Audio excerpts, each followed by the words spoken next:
Hey guys, welcome to a YouTube video. Today it's going to be an update video on all the knives JR gave to me.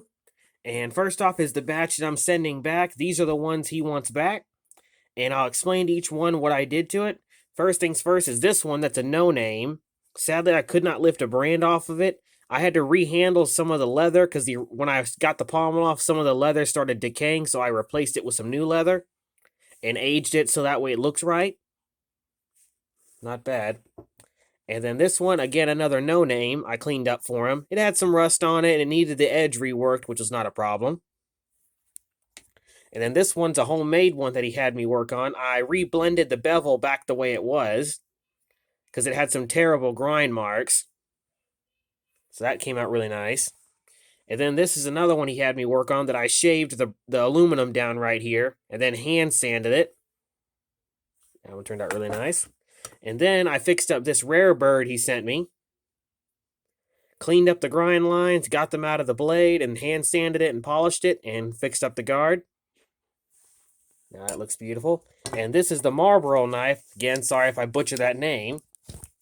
That I cleaned up. Came out relatively well. Sadly, I couldn't get all the pitting out of the blade, but I preserved the logo. And I cleaned up the leather, reconditioned it, and fixed it up. And then down to my favorite one. This is the World War II, actually, British dagger. And these were issued to the British Army. And this particular model was actually issued during World War II, not World War I.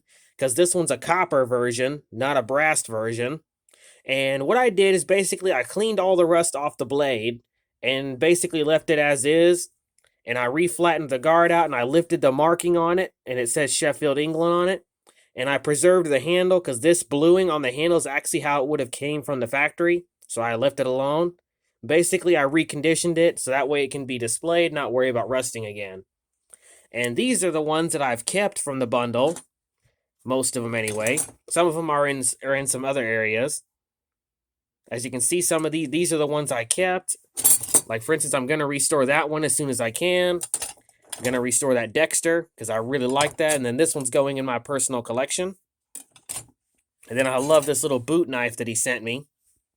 And then this is the A.G. Russell that I'm going to keep. Again, all these I'm keeping. The only ones I might consider selling are these two once I do a little bit more research.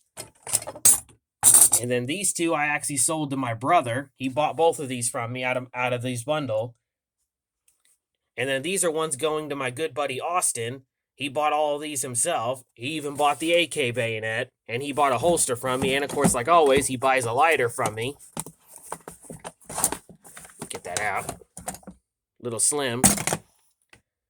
Again, all that will be shipped off. It's good to make it good I'm making money. Because again, it goes to show sometimes I can do a lot better from trades than I ever could just doing straight cash.